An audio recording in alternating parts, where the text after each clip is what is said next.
I think it took me time to realize that the bumps in those years, those aren't problems. That's your year. That's your year. That's what it is.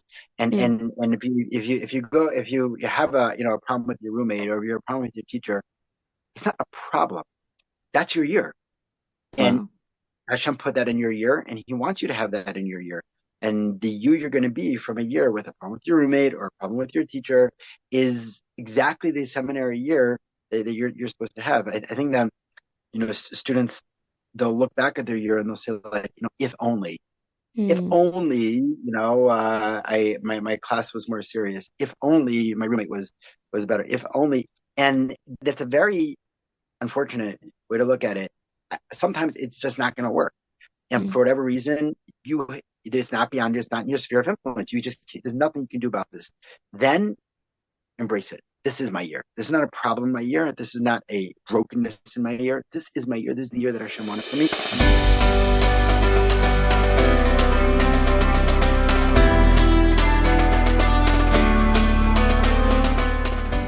Hey, I'm Esther, and you are listening to On Your Own, a podcast for Jewish girls living away from home.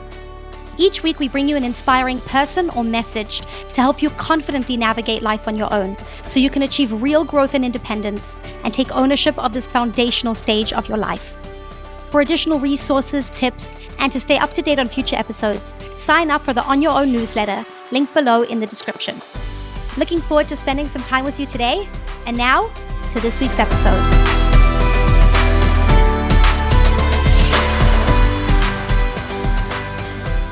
Who are you? And what is your mission as it relates to the work that you do? Wow, two existential questions over here, but so I'm Rabbi Kahane. I've been living in Yerushalayim for about a little over 30 years. I'm from Memphis, Tennessee, and I grew up there. I grew up I went to yeshiva in Memphis for high school, and I came to Eretz Yisrael, um, I've been here ever since. I went to yeshiva, and then I got married after a number of years in yeshiva. So I guess it could be I'm similar to some of the listeners that I was on my own for a little bit, and I Yeah. didn't have that experience, but it was in the dinosaur age, so maybe things have changed. We didn't have cell phones back then, so that's a difference. But otherwise, and now I do a lot of teaching, and I'm a principal of a school, Chedvas, which is for primarily Shana Bet students from Chutz La'aretz, but there's also a program for Shana Aleph students who are Israeli, and that's it. And I'm just hoping to try to help as many people as possible come closer to Hashem. Amazing. Amazing. When you say you're trying to help people, as many people as possible, come closer to Hashem, what does that look like in terms of when you teach? What's the philosophy behind what you're trying to give over in your classes, in your seminary, in your message? Right. I try. I don't know if I succeed, but I try.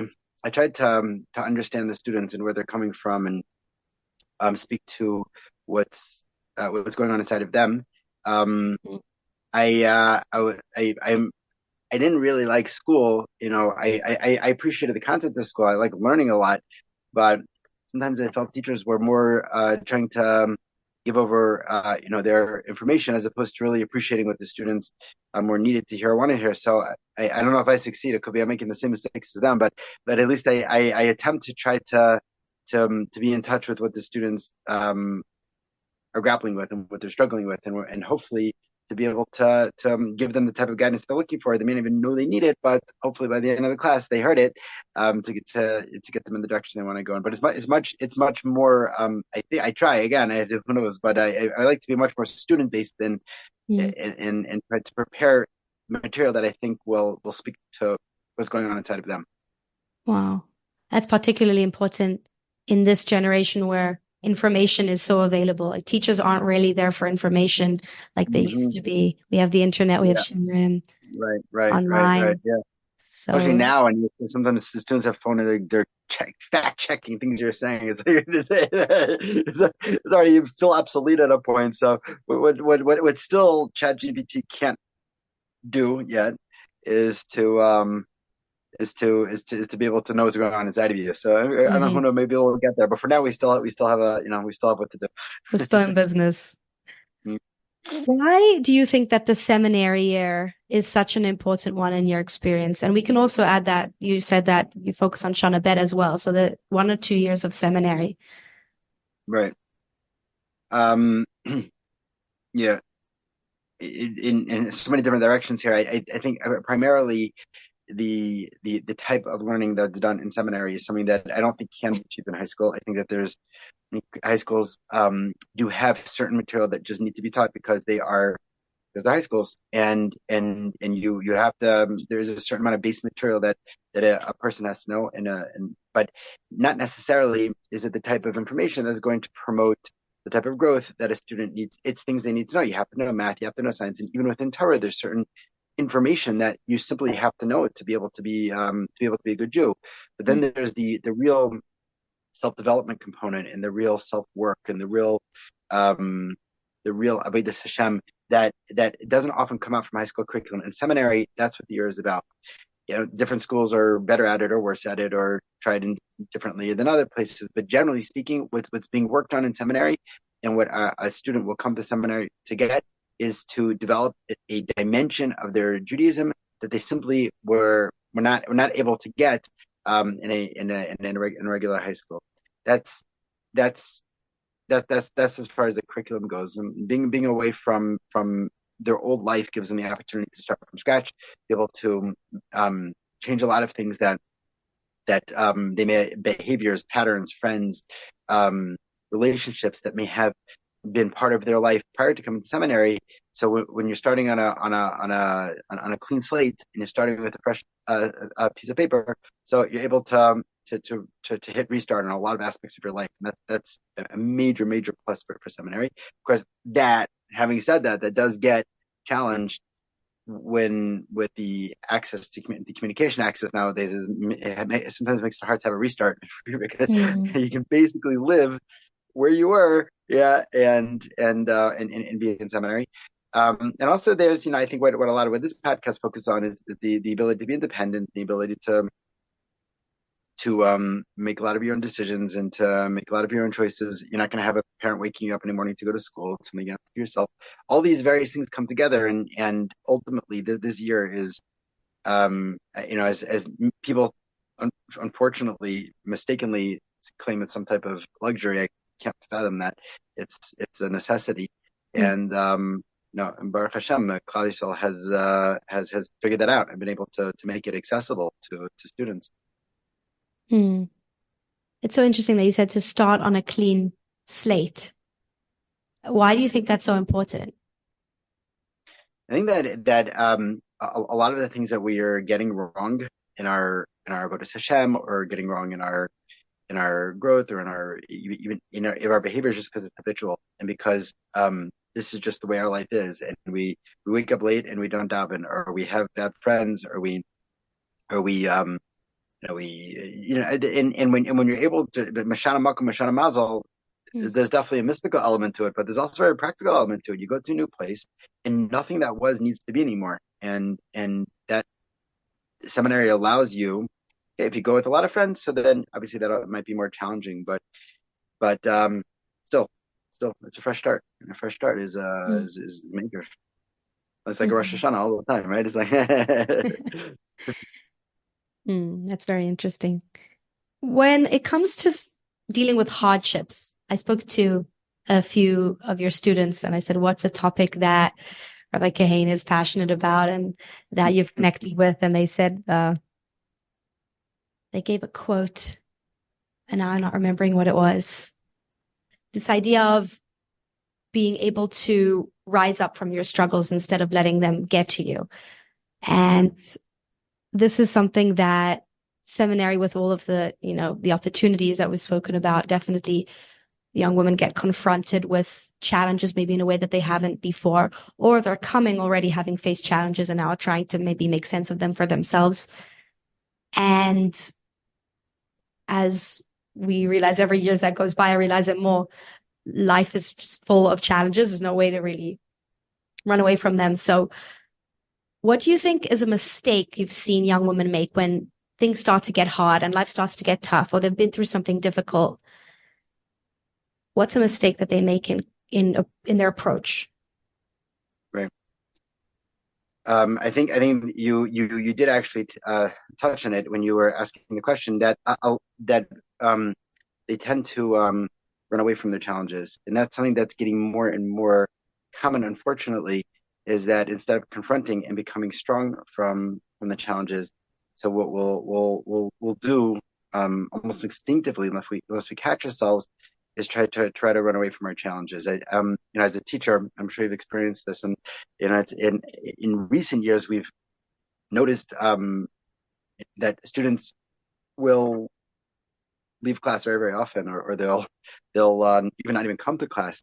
And when they're asked, like, why aren't you coming to class, and they'll say things like, it's hard, or it's I can't, is a very common phrase. I can't. And that's something that is, it's class has been what it was. It's always been this way, but now there's a greater there's a quicker move to try to like run out of class or not to come to class if it bothers you, if you don't like a teacher. So I mean, I don't know. I think probably I would still go to class, and I didn't like it. Okay, I don't like this teacher, so but you go because you go to class. Now there is a tendency to say, like, I don't go to that class because I don't like the teacher. And while that you might not like the teacher, and the teacher might not give you information that builds you, but the very fact that you went to a class that you didn't like built you. And to learn to see the circumstance as an opportunity for growth is something that I think we need to remind students nowadays of. There's a lot of opportunity to distract, there's a lot of opportunity to escape, particularly now with the accessibility of technology, where if someone is nervous or stressed or uncomfortable, it's very easy to escape into a movie. Listen, we watched movies also as a kid, but it wasn't as accessible. And when you were stressed out, it was almost more stressful to try to get someone to take you to rent the movie, which is what you had to do before you were so excited. So it was like, so then you just you dealt with your stress, and you were just stressed out for a little bit until the next day or until the stressful situation passes. Now, when a person feels stressed, there's a very easy way to distract themselves. And what happens then is that becomes sort of like the way we do things. We just sort of, when we're stressed, when we're nervous, when we're hurting, we opt out of the situation as opposed to confronting it. So I think that's something that first a student has to know, that seminary is stressful. There's roommates are stressful. Roommates are very stressful. I don't think that even a person who's has a nice roommate is going to get into fights every once in a while. Going right away and saying, I want to switch rooms, well, that is very common nowadays. A student needs to say, or I can see if I can build myself from the experience and not run away from it. So that I think is something very, very, I think it's a mistake. And I think the students can grow a lot more from owning their challenges and from confronting the challenges than running away from them. Which doesn't mean there are times you have to run away. Sometimes you do have to switch your roommate, and sometimes you do have to switch schools, and sometimes you do have to leave class. But for that to be the go-to way to deal with things is something that I think students should be aware is not an effect. It's not really a helpful method. Mm. So when a student comes to you and says, you ask them why didn't you come to class? They say, I just can't. Like, I cannot sit through that class. The teacher drives me crazy. They trigger me. What is your general response to that? Well, let's talk about exactly what are they saying that triggers you. What can we understand about yourself from what they're saying? Do they say this every single class they do this? And try to help them realize the opportunity that this particular annoying teacher is giving them, as opposed to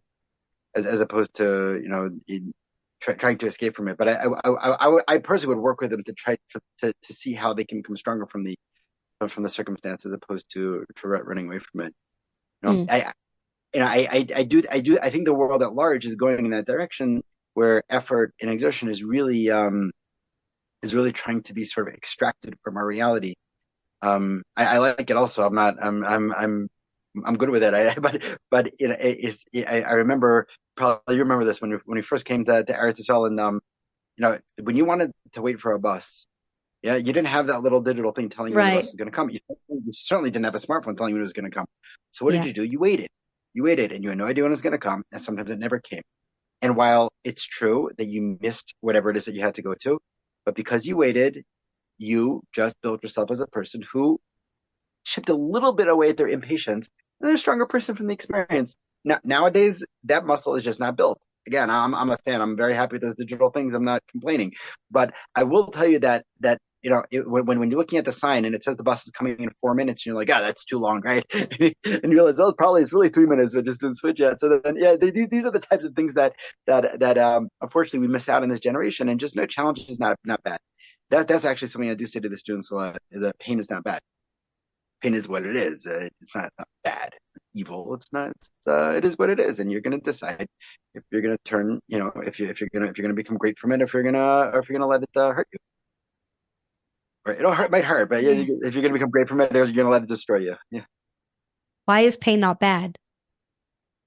So I haven't. I don't know if you're familiar with my book. I wrote a book about a year ago on on on the Eish Kodesh of the Piazetzner, where he wrote this in the Holocaust. He wrote a sefer in the Holocaust, actually, the Piazetzner Rebbe, and he, is obviously during the darkest of times and the most challenging of times, he wrote this book, this sefer, and it came from his drushes that he said every Shalosh Shabbos, and as how to grow through pain and how to grow through challenge and difficulty. And in the Holocaust, obviously, that was something that it wasn't convenient in the Holocaust. It wasn't just not having the bus signs over there. There was some there's real league stuff going on over there. And so in this, so he wrote this sefer called Eish Kodesh, and I sort of redeveloped it, for the contemporary Jew, in my book, A Fire in the Darkness, and I have a whole chapter in there where I discuss what I discuss is pain bad, and what I explained is that if first of all, if Hashem causes people pain, Hashem causes people pain. Hashem is all good, which means that it can't be that if Hashem's causing you pain, it's bad, because everything Hashem does is good. Right. So that right there, you see right there, it can't be that pain is bad, because Hashem wouldn't do it otherwise. So the pain, it's not pain that we cause ourselves. Okay, if it's an Avera, so maybe that might have been, but it's not. It's the Avera that's bad, not per se the pain.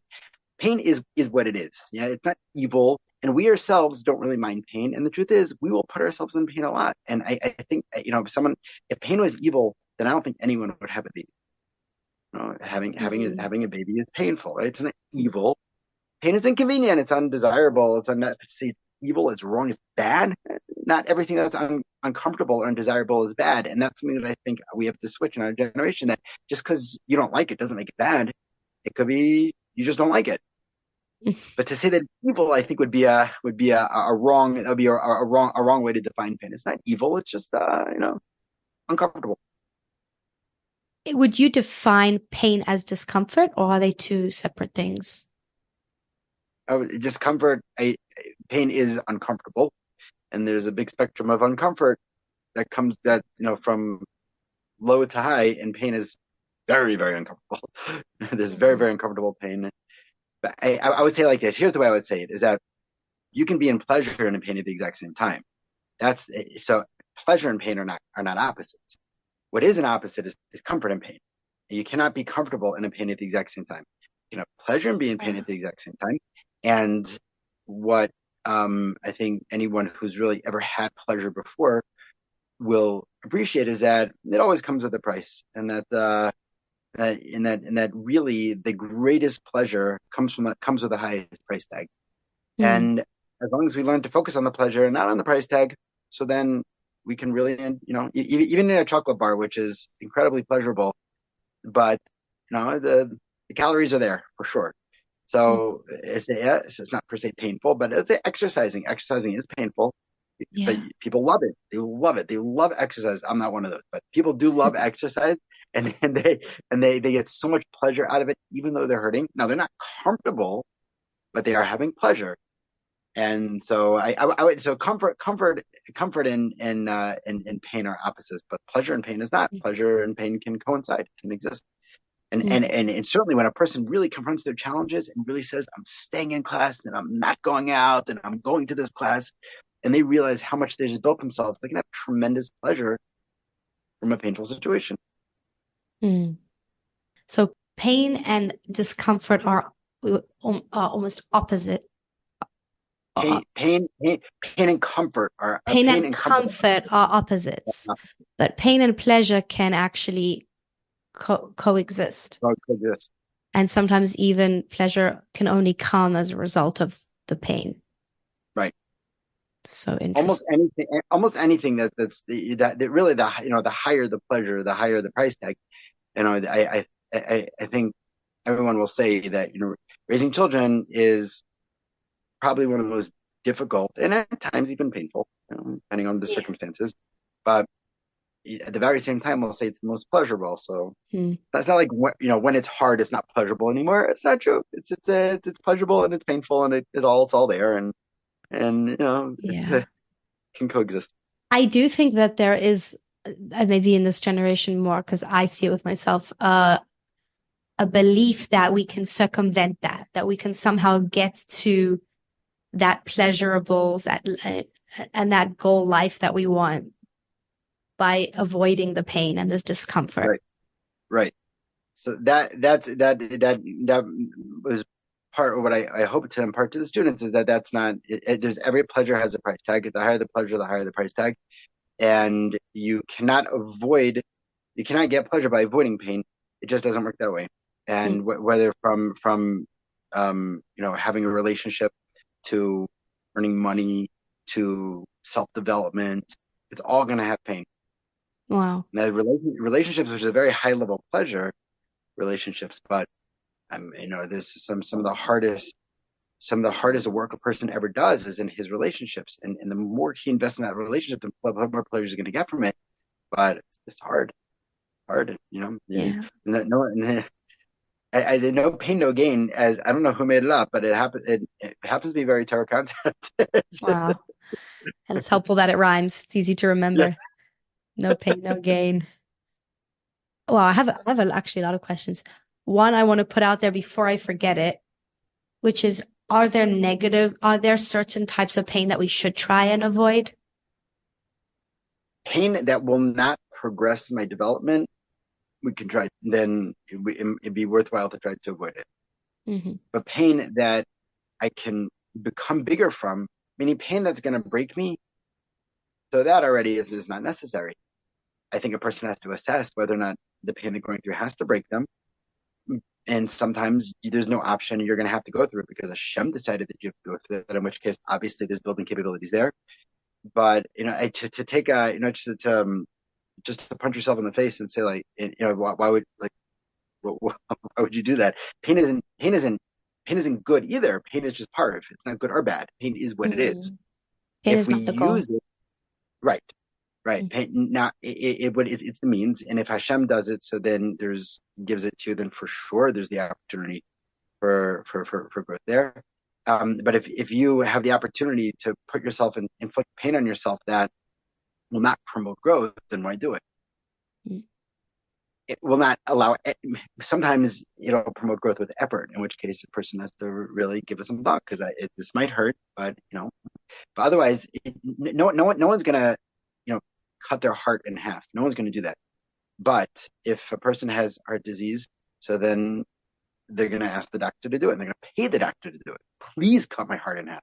I want you to do it. And if you refuse, I'm going to somebody else, right? Because pain's not bad. It's just a matter of like where it can get you. So you don't have to subject yourself to pain. But if it's an opportunity that is painful, but it's an opportunity to build, so then you should. You've used this term like building, like almost like a muscle that's built, and that it builds you. So how can we build that muscle of pain tolerance? I think looking at the pleasure that comes from it, that could come from it. Meaning, if someone exercises and all they're focused on is how much it's hurting and my legs are hurting and this weight is very, very heavy, and they're not gonna enjoy the gym. But people who do enjoy the gym, when they go to the gym and they're running fast on that treadmill or they're picking up that barbell, they're not thinking about how much it hurts. They're thinking about how strong they're becoming. They're thinking Mm-hmm. about how much calories they're burning. And as long as you listen, every pleasure has a price tag, but with anything in life, if we're focused on the pain, we're not going to get pleasure. If you eat a candy bar and all you do is focus on the calories, you're not going to get pleasure either. If you go to a gym and all you do is focus on how much it hurts, you're not going to get pleasure either. If you're raising kids and all you focus on is how much it hurts. If you're trying to work on keeping halacha and all you focus on is how much it hurts. So every pleasure has a price tag, but the amount of pleasure that you get from it depends on where's your focus, on the pleasure or on the price tag. And if someone Oh. decides that I'm going to work on keeping Shabbos, or I'm going to work on keeping kosher, or I'm going to work on this particular relationship, I'm not going to focus on the pain. It's going to hurt. I'm going to focus on the pleasure. So then they will get pleasure from it. But if they focus on the price tag, then they won't even enjoy chocolate. Now, if someone buys a really expensive chocolate and all they think about is like how much, I paid 50 shekel for this, right? So like, forget it. Just eat it and don't think about it. You bought it already. Yeah? Just forget it. Yeah. But if you're focusing on how much it costs, you're not going to enjoy it. Wow. That's very helpful. I'm thinking about certain things, certain like big decisions that I've had to make, and I've been focusing on when making the decision on the price tag. I like how you say that. Mm-hmm. And then you can't even make the decision almost because of it. Because the price tag's so heavy. Yeah. Yeah. Yeah. I often say to students that like, I'm sure every one of them have walked into the, to the department store and seen like that sweater that is just perfect. It's whatever. It's the right color. It's comfortable. It matches every one of their outfits, and it's like sneeze, and it's amazing. Yeah, and it's ridiculously overpriced, and you don't really care. Yeah, and you buy it, right? And every time you wear it, like I don't care because Yeah. why the price tag was crazy? Because you're focused on the pleasure, and if you're focused on because everything's gonna have a price tag. It's just a matter of where's your focus. Mm-hmm. Hmm. So if something bad happens to a person and Hashem decides to put, let's say, more pain on me than on what it looks like on the people around me, what does that say about the person? So firstly, I would say like this is that Hashem will never do anything bad to anybody because Hashem is all good. So whatever he does is good. What he might do is something painful. So that's already perspective number one, that what's happening to me is not bad. What's happening to me is painful. Okay. Mhm. So why would someone who loves me so much hurt me? Which is an interesting question. Why would say, if I guess, the person in this thought process needs to first understand that Hashem loves them very, very much. And that's not negotiable. And Hashem's love will never, ever, ever, ever cease for any individual. And no matter what they've done, what they've ever done, he loves them and he loves them and he loves them. He's never, ever going to stop loving them. So then if he loves me so much, why would he hurt me? Because seemingly you don't hurt someone you love, right? Right. But truthfully, if you think about it, you actually do hurt people you love. And you're not wrong for doing it. And every parents will take their kid to the dentist, or if need be, parent will take a kid to a surgery, and they'll hurt them even though they love them. And the reason is because you'll hurt someone you love when what can come from that pain is worth the pain. Yeah. And so that's, it's true. It'll hurt to take the kid to the dentist, but 30 minutes of drilling, yeah, and a lifetime of teeth. What's bigger? Yeah. So the parent will say, listen, it's going to hurt for 30 minutes, but like what's coming from the pain is worth the pain. Or surgery, listen, it's true. It's good. 6 months of recovery is be very painful, but like you're going to live, right? So it can come from the pain is worth the pain.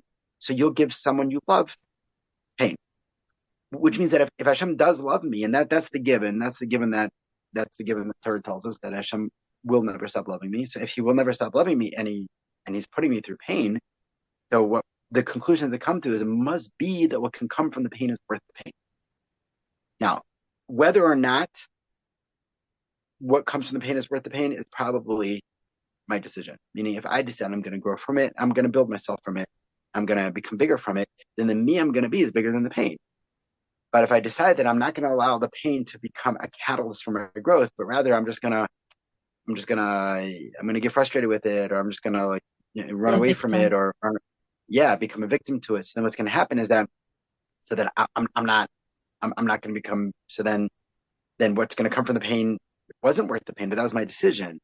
So the mindset of a person who's going through something painful needs to be is, Hashem loves me and he's putting me through this pain. Apparently what can come from the pain is worth the pain. My job is to keep building myself and to keep building myself, because the me I'm going to be is going to be bigger than everything I'm going through. And I'm going to look back on this and say, who I became was worth everything I went through. But if we decide not to grow from it and we decide we're just going to allow the circumstances to overtake us, so then we may never be able to say that. But that wasn't that was our decision. That wasn't from Hashem. That was our decision and our bechira and our free choices and our decision. We decided that we're not going to let the situation build us. We're not let the situation break us, and we have to own that decision. But to look at it, I think what you're hinting to in your question is, if Hashem's putting someone through something painful, does that mean that he's angry at them or punishing them or these types of things? That wouldn't be a Torah approach. And the Torah approach would be that Hashem says, I believe in you. And just like a personal trainer might add a couple of weights, on the and say, like, you can do this, right? So because she knows what can come from the pain is worth it. She doesn't hate you, your personal trainer. She loves you very much. She's your trainer. She knows that if I add one more weight over there, and you don't pack out of the gym, but you give this your best shot, yes, that you're going to walk out of here stronger. And you have to decide, are you going to stay in the game? What if it feels impossible? Okay, so if it feels impossible, so then an assessment has to be made. First of all, there has to be an assessment as to what exactly is expected from me in this situation, because it's never going to be impossible. So what I might be assuming is really the goal of this whole process, might actually not be the goal of the process. And really what Hashem's expectation of me, and as far as my growth goes, is not necessarily to overcome whatever it is he put my way, but to become a certain amount stronger from it. And while, our personal wants might be to, like, get rid of this whole issue, that might not be what Hashem wants from us. What Hashem wants us to do is to build ourselves in certain areas through this issue, and the issue is going to stay forever, but you're going to become stronger through it. So if it feels impossible, it's probably because either we're just getting overwhelmed or we're misassessing what Hashem expects from us in this particular situation, because it will never be impossible.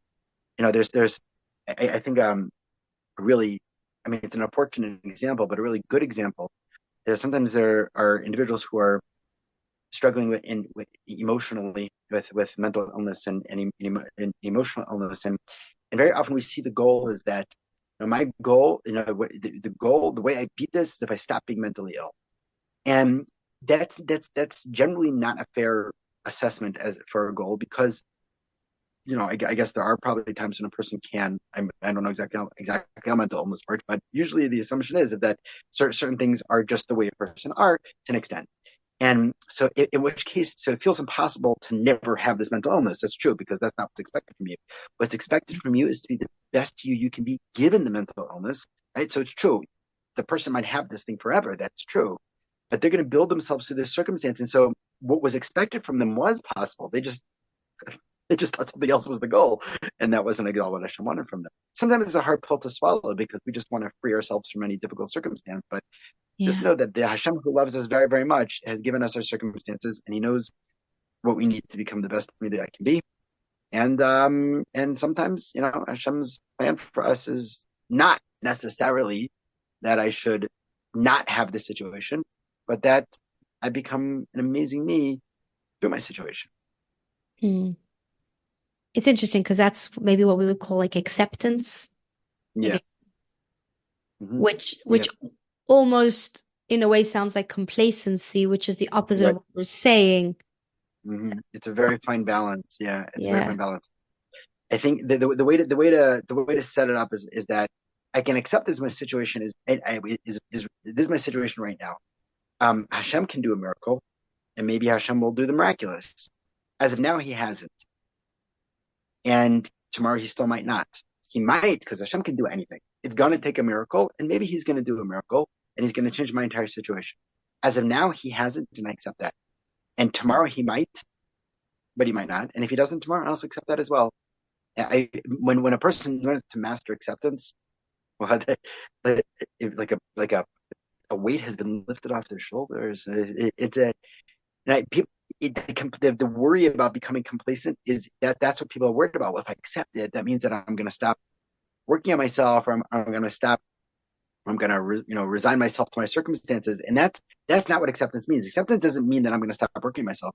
Acceptance means that I accept my circumstances, and I know that the circumstances that I'm in, if I'm in it right now, then this is the best circumstance for me right now. Will it be that way tomorrow? It might be. It might not be. I don't know. If Hashem decides to change it, so then great. And if he doesn't, I accept this decision. Mm. And actually in H Kodesh, the Piazas and Rebbe he sort of deals with it with regard to like davening. Like on the one hand, I was about to say davening. yeah, Wow. they were in the Warsaw Ghetto. He's like, how do you balance this? On the one hand, he encourages acceptance very, very much in H Kodesh, and this is their situation right now. So then, how do you balance it with davening? And he says it in this way, that a person has to know that Hashem can do anything, and therefore I'm going to ask him to do whatever it is I'd like him to do, with the understanding that he might not, and if he Mm. doesn't, that's best for me, and I accept that, and he might.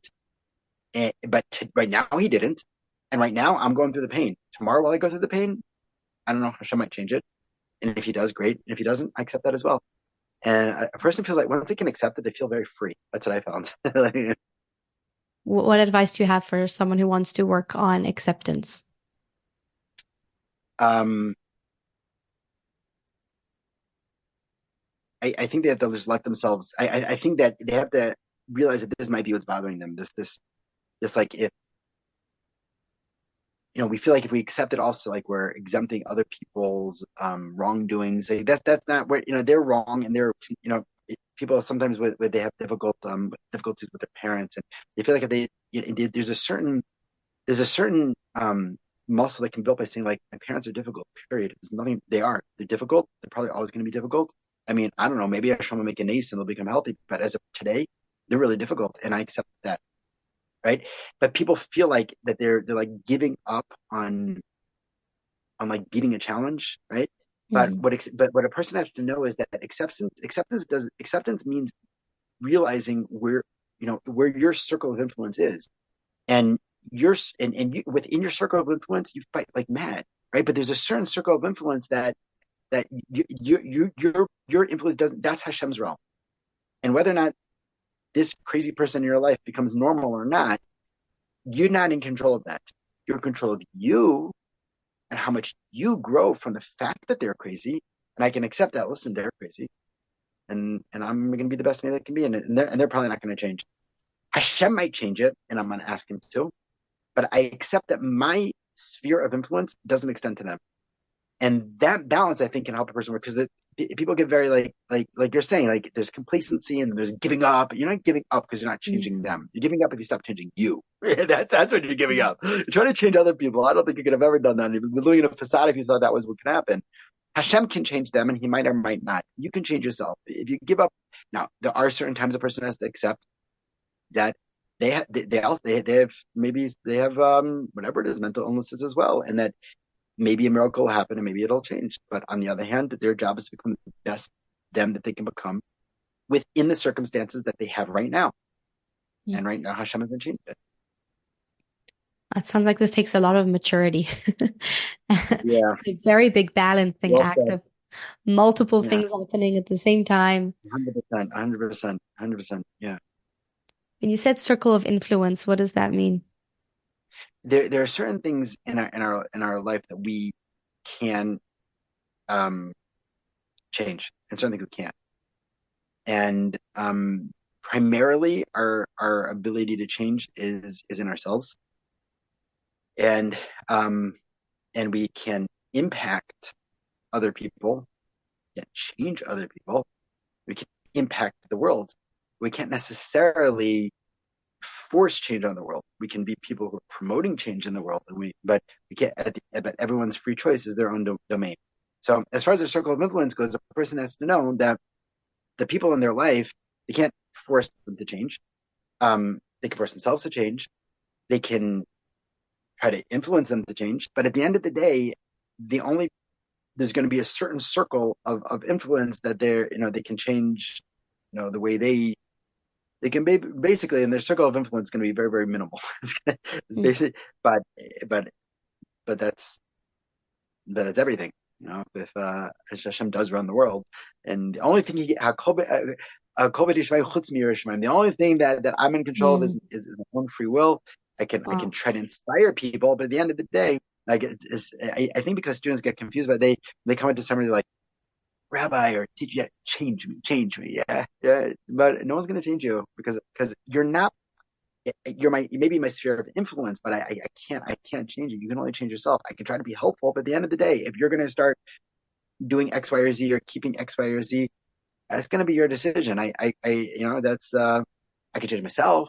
I can't change you. I can inspire you, but what you do with that inspiration is your. So yeah, so everyone's got their Mm. sphere of influence. That's the That's interesting. It takes a certain level of humility to be able to say, I can't change you. And then yeah, also an acceptance of the responsibility of then having to focus on ourselves. It's more fun to yeah, focus on other people's problems. That's for sure. 100%. Very well said. That sucks a lot of the fun out of things, but Right.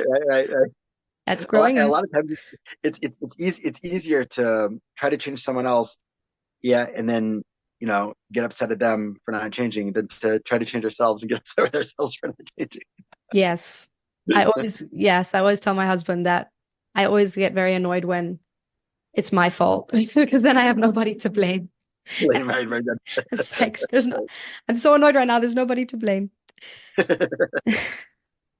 So sometimes it feels like we're getting punished for doing the right thing. We're doing all the right things. We're showing up to the class that we feel like we can't.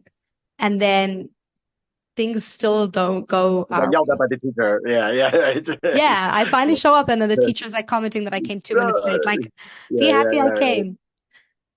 What do you say to Right. that? The Piazza talks about this also in Ish Kodesh. I do bring this up in my book that yeah, it does feel like that sometimes. It all depends on our starting point. That if we believe that Hashem loves us, and if we know that He's our, in a bad mushal, He's our personal trainer, so then we will never see it that way. The fact that Hashem, threw another weight on our barbell, if our starting point is that He doesn't really like me, so then I'll perceive that as He's out to get me. But if my Mm, starting point is He loves me and He's never going to stop, and He adores me and He's obsessed with me, so then that extra challenge He gave, we can embrace. We can say, "Wow, okay, you believed in me more than I even knew because I didn't think you'd do this to me, right?" And mm, it just depends on your starting point, and it really is like that's where it starts. If your starting point is Hashem loves me, then everything else falls into place. But if your starting point mm. is that He hates me, so then it's very hard to make sense of. Also, there, if you if you believe that He loves you, so then you also know that you don't have to really understand everything because He loves you and To He trust him. understands. Yeah, and that muscle to be able to say Hashem, I trust you is something that a lot of people have they have a hard time with, and even when you Yeah. say you know you should build your muscle to say that Hashem, I don't need to understand because you understand and I trust you.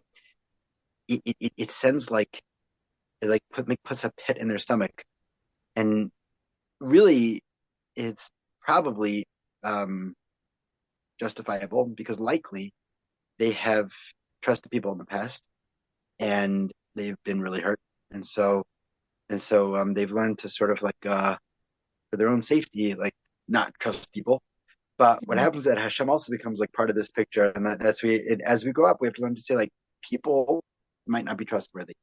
Hashem is the ultimate of trustworthy, and we have to learn to make that differentiation. I would just tell you also that this type of feeling that like Hashem, why are you making it so hard for me? Um, it's spoken about in all the sfichot. I mean, the Eish Kodesh does speak about it. It's in Rav Nachman writes the miniyas that Hashem will sometimes the Satan might try to stop you from it, because if you pull through this, you're going to become something so big. So the Satan comes and tries to put one more, like, she came to class this time, but I'm going to make sure she doesn't do it again. Yeah. And just know that if you don't come that second time, the Satan just won. Yeah. And you have to know that this is all part of Hashem's master plan of building you in some big way. Actually, I think the way the Piazetzner says it, I'm trying to remember. He says that I think he says that when the Klaisel got to Kriyas Yamsuf, so the Mitzrayim had chased them, and Nachshon ben Aminadab had to jump in. I think the Piazetzner asks, he says like, bottom line, it's like, why would Hashem do that to them? Like, after all that, and then and they they stayed strong. It's like now they're stuck at the Yam. Like the Mitzrayim are coming, and like it's not even splitting, and like, just come on already. It's the one guy, let me jump in, like, get a little mercy on them. And then but he says that you have a person, you have to merit to have amazing things happen to you in life sometimes, and Hashem will give you like this little like test. Like, it's not really a test, because He knows you can do this. He knows you can do this, and if you do it, it's such a source for you. And Hashem will give you the opportunity, like, just jump in that water, and you'll see the sea is gonna split, right? And if we decided, oh my, why did Hashem make me jump in the water? Because you had one more ounce of schus you needed just before it happened. And the bigger picture, Hashem knows is going on. We just have to say, Hashem, I trust you. And once we know that He loves me, and once I'm able to trust Him, like, a lot of these things in life don't hurt as much. I mean, they might hurt, but we don't care that hurt. You don't see the pain as bad. Right. That's a very interesting reframe, that pain is not bad. It's crucial. It's crucial, but it's really, but once that switch can be made, like, a lot of and it has to be that way, because if Hashem's good and all He does is good, and Hashem does pain, so then already just fine. You have to reframe, because when the way the Piazetzner, he goes so far as to say, I mean, this is true, which is a very hard thing to hear, but the Holocaust is good. It's painful. It's horribly painful. We don't understand the goodness, okay, because Hashem is infinitely deep, and we're just smart, but we're not infinitely deep, right? So if an infinitely deep person understands infinitely deep why the Holocaust is good, for us, we should say, like, Hashem, I know you love me, and like, I trust you.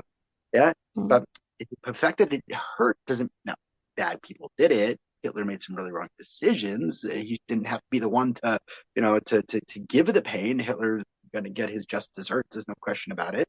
But the fact that Hitler succeeded to do what he did was because Hashem said, I know you're going to have a hard time understanding this, Kali, so, but this is good. Yeah. Because I'm doing it. And it's a big step, but once it can be done, it's life-changing. Wow. And the fact that the Piazetzner went through the Holocaust and was able to say can't say that, right? That's exactly. Wow. Yeah, it's one thing for us to say, it's nothing for him to say, right? Yeah, exactly. So we can use that as an example. Right. Wow, so interesting. What I'm really hearing is that a lot of this is dependent on our relationship with Hashem, which I guess we'll be back at the beginning is what we said. Seminary is when you start to really work on the Avodas Hashem in a way. You get that clean slate and get to focus on it. So this is the time to get that foundation so you can really confront all of these things. And if you have it, you'll have it for, like someone said that it was nice. A student said that, like, seminary gives you the tools for life, which is true. It gives you, because seminary can't like tell you how to deal with everything that's ever going to happen to you in life. What they can do is they can give you the tools so that when you confront things, you're like, I know, I have the tools. I have the tools. It's true. My teacher never spoke about this because, like, who knew this would happen? But she gave me all the tools I need to deal with it. Well, I hope for everybody listening that they can get those tools and that they can actually make the effort to show up to get them, because you're not going to just get handed to us, as we're understanding now. Is there anything that I didn't ask that I should have? I think you did amazing. I'm Thank you. I know that's not what you were asking. I just was going to tell you that. I think, no, Appreciate it. I think, yeah. I mean, I think a person needs to know that life is what it is, and the bumps in the road of life were placed by someone who loves you very much, and and they're there, and they're not, and while sometimes they're bigger, sometimes they're smaller, sometimes they're more spaced apart, but they're there, and they're there for a reason. And if you can either say, that you're going to say game over when you hit these bumps and just let the bumps throw you off the road of life, or you're gonna decide to up your game. You're gonna become something incredible. But the ultimate choice is in your hand. But just know that the bump was placed there with love. What you do with it, Hashem's not gonna, that's you. You know what you're gonna do with it. That's the quote that is it's not game over, it's game on. Up your Your game. game. Very good. That was it. That was it. Okay, good. It's a great one. So I end off with a question, which is that if you could go back to the first year that you personally left home for the first time, and with all of the wisdom and experience that you now have, you could share just one thing with yourself back then. What's the one thing you would share with yourself? It could be that I would share much as of embracing the challenges. I had a very nice. There was nothing overwhelmingly challenging that year, but I think it took me time to realize that the bumps in those years, there's not problems. That's your year. That's your year. That's what it is. And if you have a problem with your roommate, or if you have a problem with your teacher, it's not a problem. That's your year. And Hashem put that in your year, and He wants you to have that in your year.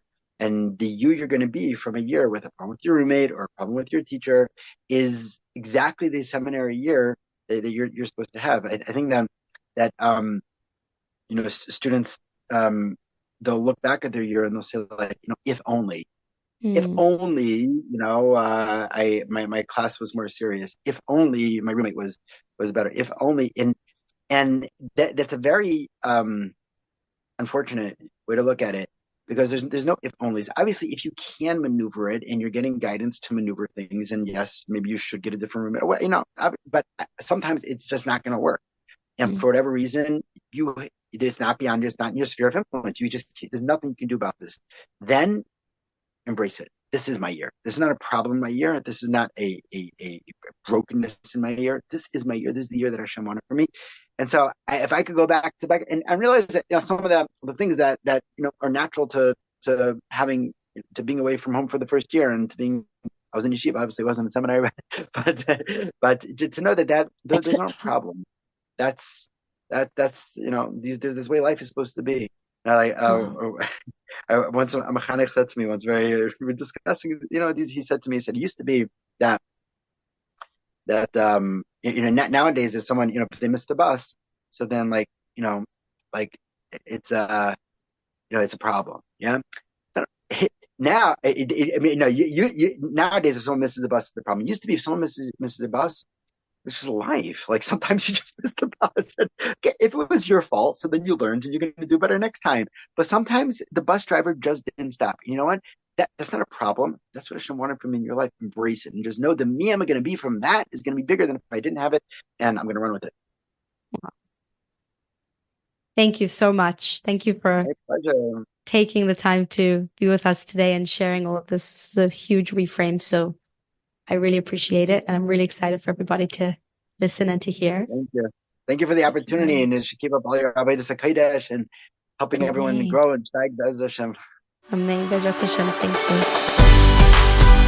Thank you for listening to this week's episode of On Your Own. If you like this episode or think it will be useful to someone else, please leave us a review wherever you listen to podcasts. I would love to connect with you.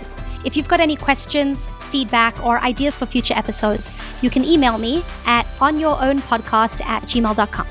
See you next week, and in the meantime, happy adulting.